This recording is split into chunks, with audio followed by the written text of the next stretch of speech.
नमस्कार दोस्तों, स्वागत करते हैं आपके अपने channel Harish Pawar business idea में। आज हम आए हैं ग्वालियर के कृषि विज्ञान केंद्र में और जानेंगे मशरूम की खेती के बारे में। मशरूम की खेती कैसे की जाती है और मशरूम की खेती के लिए ट्रेनिंग कहाँ से ली जाती है, ये सारी बातें जानेंगे यहाँ के जो एक्सपर्ट हैं उनसे।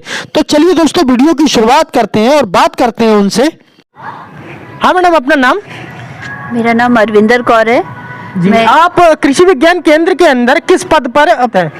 मैं यहाँ पर कृषि विज्ञान केंद्र में वैज्ञानिक हूँ, यहाँ पर पादप संरक्षण की। अच्छा। और ये हमारा ग्वालियर में मध्य प्रदेश में हमारा कृषि विज्ञान केंद्र जो है वो ये स्थित है। तो मैडम, आपसे जानना चाह रहे थे कि कोई किसान भाई मशरूम की ट्रेनिंग लेना चाहता है ना, तो उसका क्या प्रावधान है? एक्चुअली जो हमारा कृषि विज्ञान केंद्र है ये राजमाता विजय राजे सिंधिया कृषि विश्वविद्यालय जो ग्वालियर का है, ये जो कृषि का अग्रणी विश्वविद्यालय है हमारे मध्य प्रदेश में। यहाँ पर अगर कोई किसान भाई मशरूम, जिसको हम खुम्बी भी बोलते हैं, उसका अगर प्रशिक्षण लेना चाहता है तो हमारे यहाँ समय समय पर इसके प्रशिक्षण होते हैं। हम लोग यहाँ पर 3 तरह के मशरूम के बारे में किसानों को जानकारी देते हैं, या जो हमारे शहर के जो युवा हैं, ग्रामीण युवा अपने गांव में ही कुछ रोजगार स्थापित करना चाहते हैं, तो हम ये चाहते हैं कि जो गांव में उनके जो फसल के अवशेष हैं, चाहे वो गेहूं का भूसा हो या धान की पुआल हो या सरसों या ज्वार बाजरा की करब हो, उस पर मशरूम का उत्पादन करें। क्योंकि ये जो कृषि के अवशेष हैं, हमारे यहाँ की क्षेत्र की मिट्टी जो है वो रेतीली है यहाँ पर, तो वहाँ पर कई बार दीमक की समस्या भी रहती है।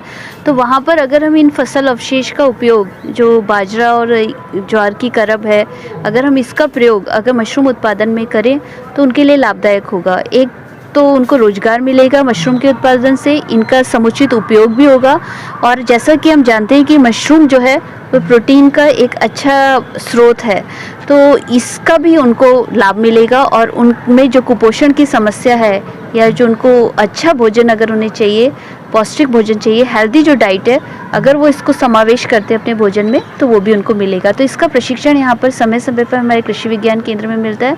अगर कोई दूधिया मशरूम, जिसे मिल्की मशरूम कहते हैं, अगर उसकी खेती करना चाहता है तो उसका प्रशिक्षण हमारे यहाँ अप्रैल माह में होता है, और हम जुलाई और अगस्त माह में हमारा जो ऑयस्टर मशरूम है, या जिसको हम ढींगरी मशरूम भी कहते हैं, इसका प्रशिक्षण दिया जाता है। और बटन मशरूम, जिसकी बाज़ार में मांग ज़्यादा है, उसके भी प्रशिक्षण जो है हम लोग यहाँ पर समय समय पर सितंबर माह में देते हैं। तो मैडम, कोई किसान भाई अगर ट्रेनिंग लेना चाहता है तो वो ट्रेनिंग के लिए किससे संपर्क करे? कोई मोबाइल नंबर, टेलीफोन नंबर, या कोई वेबसाइट है ऑनलाइन? क्या करे किसान भाई अगर ट्रेनिंग के लिए समय समय पर हमारे कृषि विज्ञान केंद्र से समाचार पत्र में भी जानकारी दी जाती है, और हम लोगों की जो कृषि से संबंधित हमारे जो लोग रुचि रखते हैं, जो हमारे किसान भाई हैं या जो ग्रामीण युवक हैं, हम लोगों ने व्हाट्सएप ग्रुप भी बना रखे हैं। तो समय समय पर जो भी हमारे प्रशिक्षण आयोजित होते हैं या होने वाले होते हैं, उसकी जानकारी हम उनको सूचना के लिए भी उसमें ग्रुप में भी देते हैं। और कई बार हमारे यहाँ किसान भाई आते हैं, कहते हैं कि हमें मशरूम की ट्रेनिंग लेनी है, आप हमें बताइए कब होगी। तो कई बार हम उनके नंबर भी नोट कर लेते हैं अपने रजिस्टर में, हमारा फॉर्म क्लिनिक का रजिस्टर है, तो उस नंबर पे भी हम उनको सूचना देते हैं।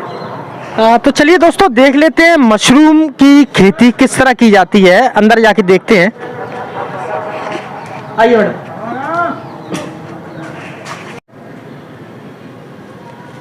तो मैडम, ये मशरूम उगाने के लिए क्या कुछ करना पड़ता है? देखिए, ये जो ढींगरी मशरूम है, या हम इसको ऑयस्टर मशरूम भी कहते हैं, इसको उगाने के लिए हमें खाली फसल अवशेष हो गया, हमारा गेहूं का भूसा है या धान की पुआल है, इसकी ज़रूरत पड़ती है। और अगर हम स्वच्छ अगर ले रहे हैं भूसा, तो हमें इसका हम यूज़ करते हैं खाली। और ये सबसे सरल जो है मशरूम, ये हमारा ढींगरी मशरूम ही है।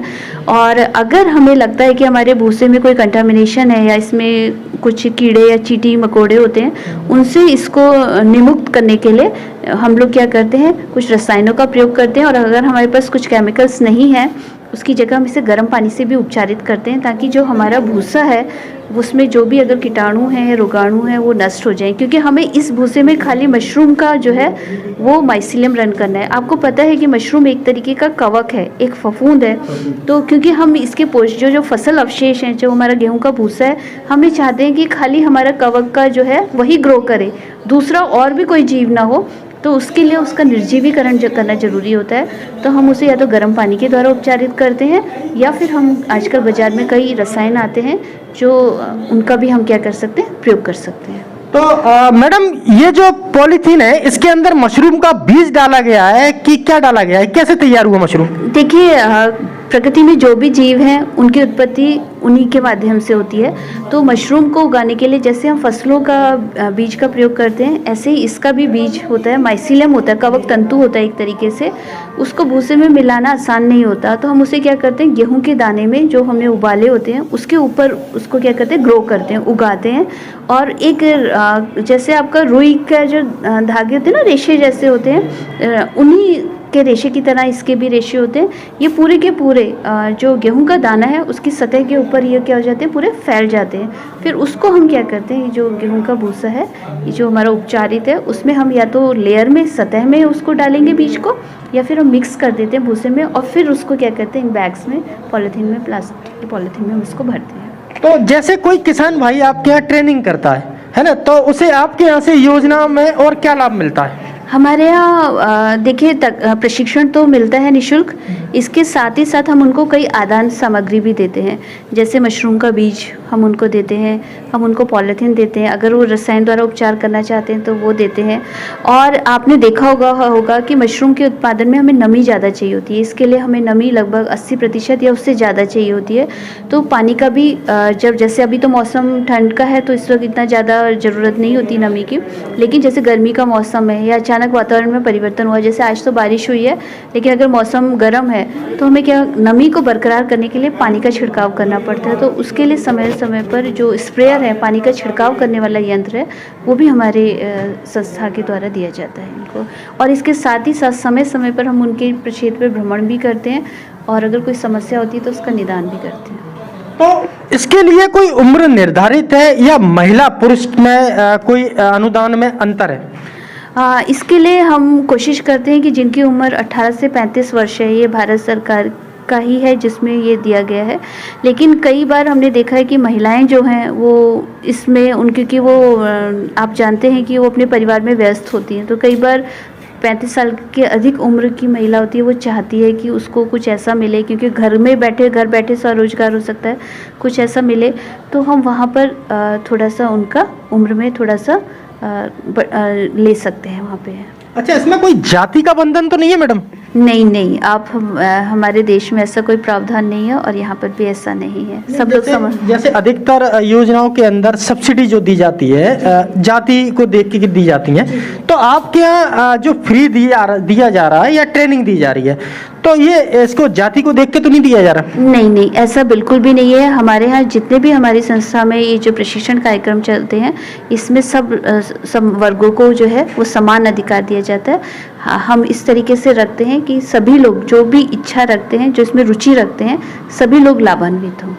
सभी लोग लाभान्वित हों। लेकिन कोई बाहर से महिला ट्रेनिंग के लिए आती हैं, तो आपके यहाँ रुकने की क्या व्यवस्था है? अगर कोई महिला बाहर से आती है तो हमारे यहाँ गेस्ट हाउस है जो कृषक का आवास के लिए है, वो लोग वहाँ पर रुक सकते हैं। क्योंकि महिलाओं के साथ संभवतः प्रॉब्लम होती है, क्योंकि आपको 5 दिन का या 10 दिन का प्रशिक्षण लेना है, रोज़ आना जाना संभव नहीं होता। और आप देख भी रहे हैं कि आजकल पेट्रोल और डीजल के दाम भी बहुत ज़्यादा होते हैं, तो प्रतिदिन आना जाना मुश्किल होता है। तो हमारे यहाँ ये सुविधा है कि अगर वो रुकना चाहें तो हमारी संस्था के माध्यम से उनका निःशुल्क यहाँ पे आवास व्यवस्था भी है उनकी। अब इस योजना का लाभ प्रदेश के दूसरे हितग्राही ले सकते हैं? हाँ, आर्या परियोजना का तो नहीं ले सकते, लेकिन हमारे यहाँ कई प्रोग्राम होते हैं वोकेशनल व्यवसाय प्रशिक्षण, उसमें हम लोग उनको देते हैं महत्व। और दूसरे प्रदेश में कई उत्तर प्रदेश के भी हमारे यहाँ, राजस्थान के भी हमारे यहाँ संपर्क में हैं, और हम उन लोगों को जो हमारी डेमो यूनिट है, जो आप देख रहे हो ये यूनिट, हम उनको यहाँ का भी भ्रमण कराते हैं, यहाँ भी दिखाते हैं उनको। हमारे पास साहित्य है वो देते हैं, उनको पूरी जानकारी देते हैं। और आजकल तो ऑनलाइन का ज़माना है, तो हम उनसे ऑनलाइन से भी, वीडियो कॉलिंग से भी उनकी समस्याओं का समाधान करते हैं। तो बाहर के लोग भी यहाँ ट्रेनिंग ले सकते हैं आपसे? जी हाँ, है ना। देखा दोस्तों आपने किस तरह मशरूम की खेती करके किसान अपनी आय को दुगना कर सकता है। और मशरूम की अगर जो बागवानी करते हैं उसमें कोई दिक्कत आती है तो एक्सपर्ट जो सलाहकार है हमारे, मैडम अपना नाम क्या बताता है एक बार और? मेरा नाम अरविंदर कौर है। अरविंदर कौर जी से आप संपर्क कर सकते हैं ग्वालियर कृषि विज्ञान केंद्र के अंदर। तो वीडियो कैसा लगा दोस्तों ये हमें कमेंट्स बॉक्स में बताएं, वीडियो को लाइक करें, चैनल को सब्सक्राइब करें और बेल आइकन को दबाएं। मिलते हैं अगले वीडियो में कुछ नई जानकारी के साथ में। आपका स्टैंड दोस्त हरीश पवार। जय हिंद।